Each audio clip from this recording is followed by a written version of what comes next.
Nous ne pouvons pas permettre qu'après le cessez-le-feu, l'ennemi en profite pour améliorer sa position, s'armer, reconstituer son armée par une mobilisation forcée et se préparer à poursuivre le conflit armé. Nous devons nous assurer que l'autre partie accepte de prendre des mesures irréversibles et acceptables pour la Fédération de Russie.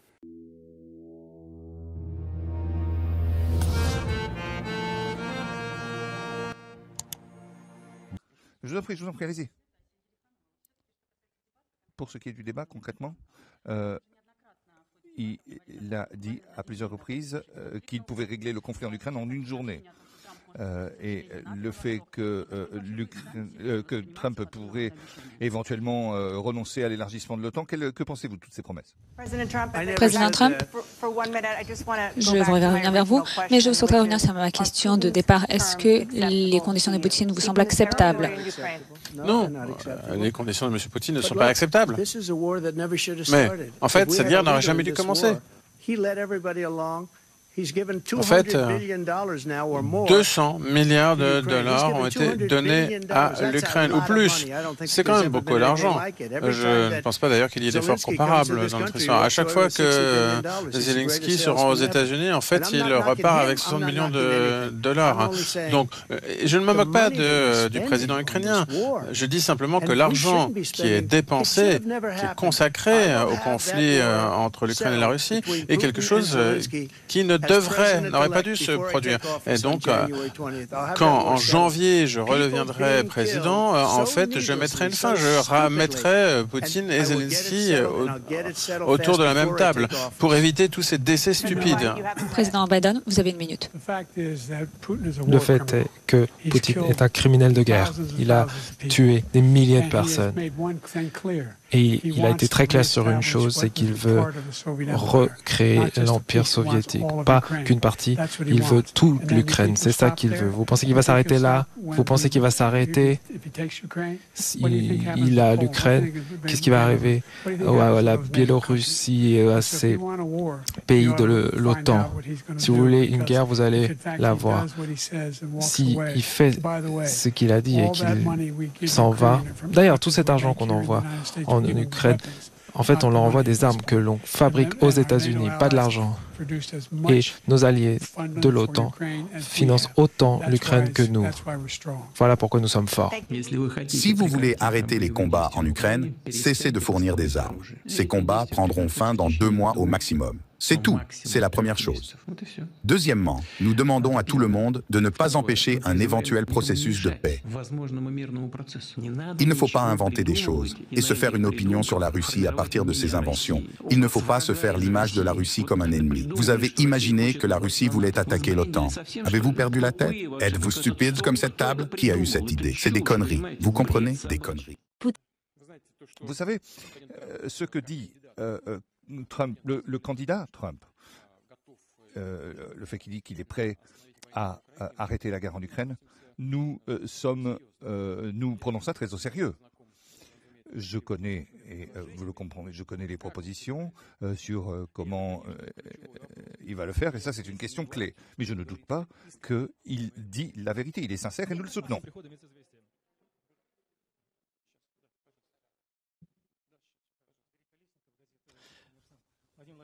Journal commerçant. Monsieur Poutine, dites, s'il vous plaît, est-ce qu'il est possible d'avoir un cessez-le-feu sur la ligne de contact en Ukraine avant le début de discussions de paix sans conditions préalables, ne serait-ce que pour augmenter le nombre de chances pour avoir un résultat?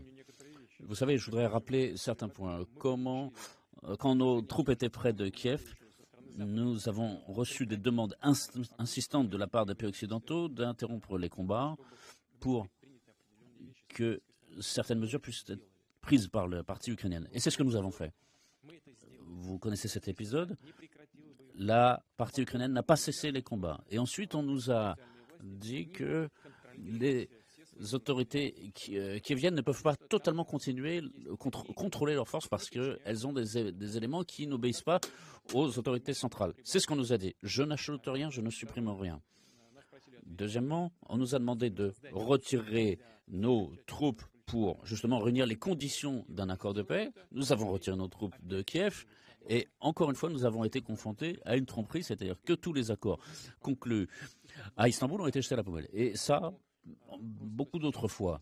Et si on déclare aujourd'hui un cessez-le-feu dans l'espoir que l'autre partie prendrait des mesures positives, non, c'est pas possible, on ne peut pas. Ensuite, on ne peut pas admettre qu'après un cessez-le-feu, ce cessez-le-feu soit utilisé par l'adversaire pour améliorer ses positions, se réarmer, améliorer la composante de son armée et puisse continuer le conflit. Notamment, en l'occurrence, nous devons faire en sorte que l'autre partie puisse admettre des mesures qui sont irréversibles et qui sont admissibles pour la Russie. Et donc, les propositions de cessez-le-feu sans accord, ça, ce n'est pas possible. Ces jours-ci, Vladimir Zelensky a dit qu'il considérait qu'on pouvait envisager des discussions avec la Russie via une médiation, comme ça avait été fait pour l'accord céréalier. Nous avons toujours été pour des discussions. Nous n'avons jamais refusé de mener des discussions. La question, c'est simplement de savoir c'est comment clore définitivement le conflit via des médiateurs me paraît difficile, ne serait-ce que parce que qui aurait l'habilitation pour signer concrètement? Et ensuite, quelles seraient les garanties?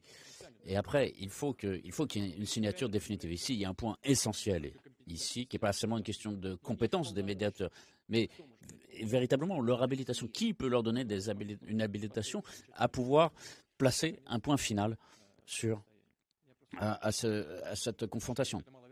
Ça me paraît peu probable.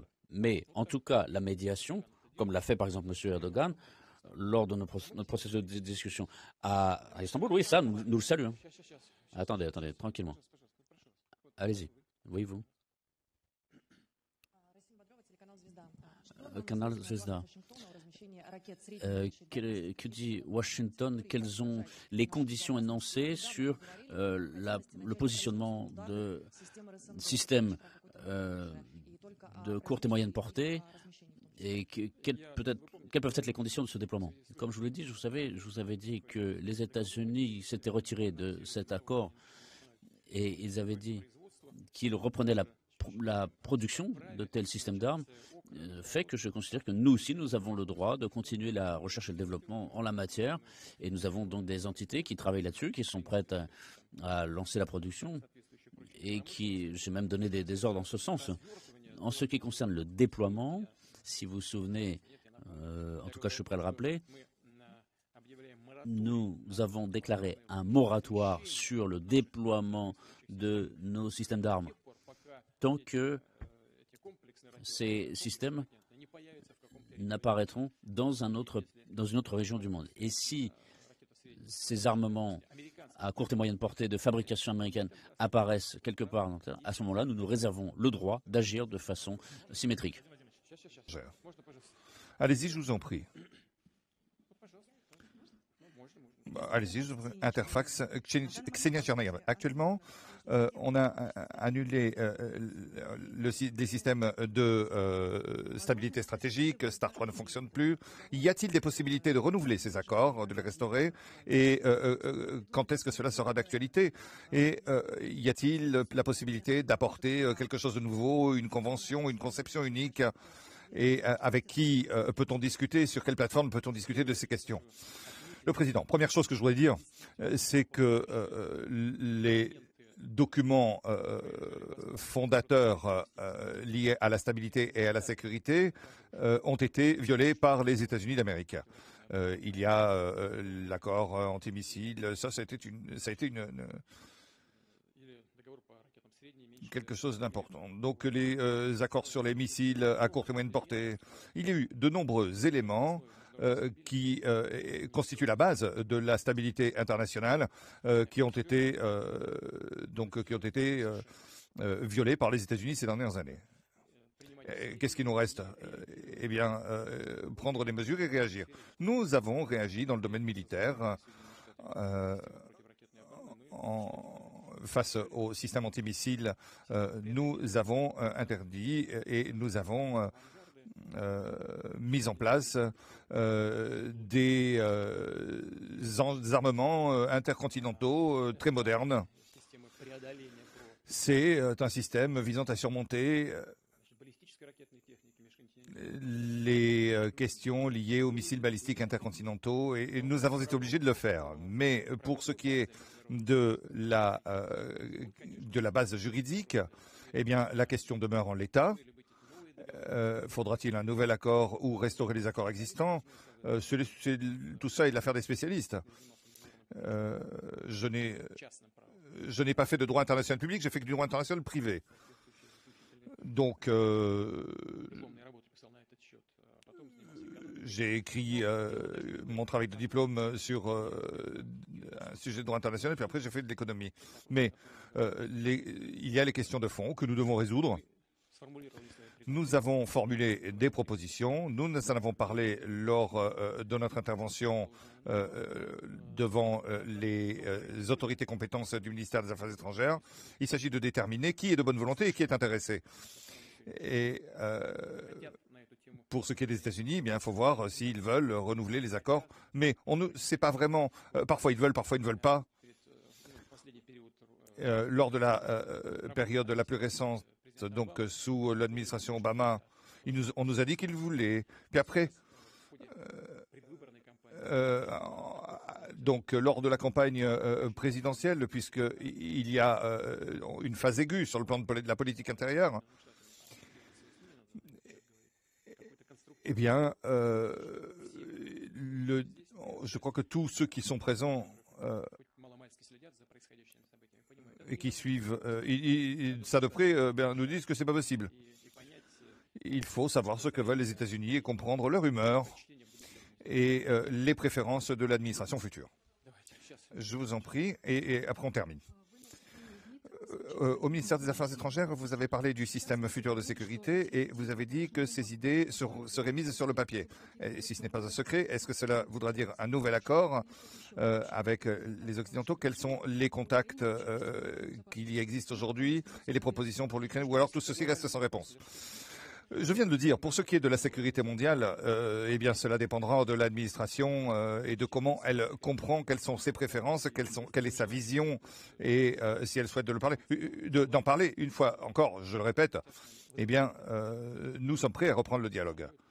Après, ils disparaissent et ils parlent de sujets qui n'ont pas de lien direct avec la stabilité stratégique. Attendons maintenant le nouveau gouvernement américain. Aujourd'hui, nous travaillons sur 3 plans. Des plans détaillés, énergie, sécurité alimentaire et échange. Et je suis sûr que nous résoudrons ces questions. Au moins, nous préparerons un plan détaillé. Cela se fera dans un avenir proche. Nous développerons également tous les autres points de la formule de paix. Il est très important pour nous de préparer puis de présenter un plan pour mettre fin à la guerre qui sera soutenu par la majorité du monde. C'est la voie diplomatique sur laquelle nous travaillons. À partir de la conférence de presse de Poutine, voici 5 leçons d'excellence qui peuvent être tirées et appliquées à la vie personnelle et professionnelle pour viser l'excellence. 1. Leadership stratégique et vision claire. Poutine a démontré l'importance d'avoir une vision claire et stratégique dans ses actions et ses décisions. Cette clarté de vision permet de guider efficacement les initiatives et de maintenir le cap malgré les obstacles. 2. Défense des positions avec fermeté. En défendant fermement les intérêts de la Russie et en exprimant ses opinions sans compromis, Poutine illustre l'importance de défendre ses convictions avec fermeté. Cela implique de bien comprendre ses valeurs et de les maintenir même dans des contextes difficiles. 3. Gestion des relations internationales et coopération multilatérale. La capacité de Poutine à naviguer dans des relations internationales complexes, comme avec l'Organisation de coopération de Shanghai, OCS, met en lumière l'importance de la diplomatie et de la coopération multilatérale pour atteindre des objectifs communs et gérer les différences de manière constructive. 4. Pragmatisme et adaptation aux circonstances changeantes.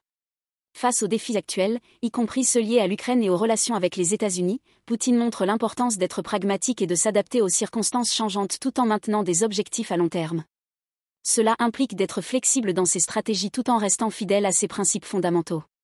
5. Analyse critique et anticipation des risques. La critique des actions des autres nations et la préparation à d'éventuelles négociations futures montrent l'importance de l'analyse critique et de l'anticipation des risques. Cela inclut la capacité à évaluer les conséquences potentielles de ses propres actions et de celles des autres pour mieux naviguer dans des environnements complexes et dynamiques. Ces leçons d'excellence de la conférence de presse de Poutine peuvent être appliquées pour cultiver un leadership fort, une vision stratégique, une résilience face à l'adversité, une diplomatie efficace et une gestion proactive des risques, tant dans la vie personnelle que professionnelle. Partagez avec nous vos avis en commentaire. Actualité de la guerre. Jeudi, l'Ukraine a déclaré avoir mené une attaque de drone contre une usine de production de poudre et de munitions située dans la région russe de Tambov, à environ 350 km de la frontière ukrainienne. Une source de la défense ukrainienne a indiqué à l'AFP qu'un drone kamikaze avait touché ce site, qui fait partie du complexe militaro-industriel russe, dans la ville de Kotovsk. D'après cette source, l'ampleur des dommages causés par l'attaque est encore en cours d'évaluation. Un média local russe a partagé une vidéo présumée de l'incident, filmée par un habitant montrant un objet non identifié s'écraser au loin près d'une cheminée d'usine, provoquant une forte explosion suivie d'un nuage de fumée. L'AFP n'a pas pu vérifier l'authenticité de ces images. Plus tôt, le gouverneur local, Maxime Egorov, avait déclaré sur Telegram que 2 drones avaient été détectés dans la région vers 4 heures du matin et tous 2 détruits, sans causer de dégâts ni de victimes. Évidemment, aucune frappe. Et donc, l'usine de poudre de Tambov n'existe pas non plus dans ce cas-là, a ironisé la source de la défense ukrainienne auprès de l'AFP. Lors de sa conférence de presse tenue ce jeudi 04 juillet 2024 à Astana, Vladimir Poutine a abordé plusieurs sujets importants. Poutine a souligné que l'Organisation de coopération de Shanghai, OCS, représente la moitié de la population mondiale et constitue une plateforme essentielle pour valider les positions entre ses membres, y compris la Chine, la Russie et le Pakistan. L'OCS a pris des décisions importantes, telles que la position commune contre la militarisation de l'espace. Poutine a également mentionné la croissance économique des membres et la coopération dans divers domaines, y compris l'économie, la culture et le sport. Concernant l'Ukraine, Poutine a déclaré que les autorités ukrainiennes ne sont pas légitimes et que les discussions avec le Parlement ukrainien seraient inutiles. Il a également évoqué l'intégration sans précédent entre la Russie et la Biélorussie, mettant en avant la nécessité de renforcer les relations économiques avant de résoudre les questions politiques. Poutine a affirmé que les talibans sont considérés comme des alliés dans la lutte contre le terrorisme et que la Russie est prête à coopérer avec eux. La Russie discute de l'accession de l'Afghanistan à l'OCS, bien que cela nécessite un consensus entre tous les membres. Poutine a commenté les élections américaines, mentionnant qu'il prend au sérieux les promesses de Trump de mettre fin au conflit en Ukraine. Il a rejeté l'idée d'un cessez-le-feu sans conditions préalables, rappelant des épisodes passés où la Russie a été trompée par les promesses de paix. Les principales difficultés dans les relations avec la Turquie concernent les règlements financiers et les fluctuations des prix des vecteurs d'énergie. Poutine a expliqué que l'adhésion de la Biélorussie à l'OCS offre des opportunités économiques, notamment un accès à la mer Caspienne via la Russie et d'autres membres de l'OCS. Poutine a critiqué les États-Unis pour avoir violé plusieurs accords clés sur la stabilité internationale, mais a laissé la porte ouverte à des négociations futures dépendant de la volonté de la future administration américaine.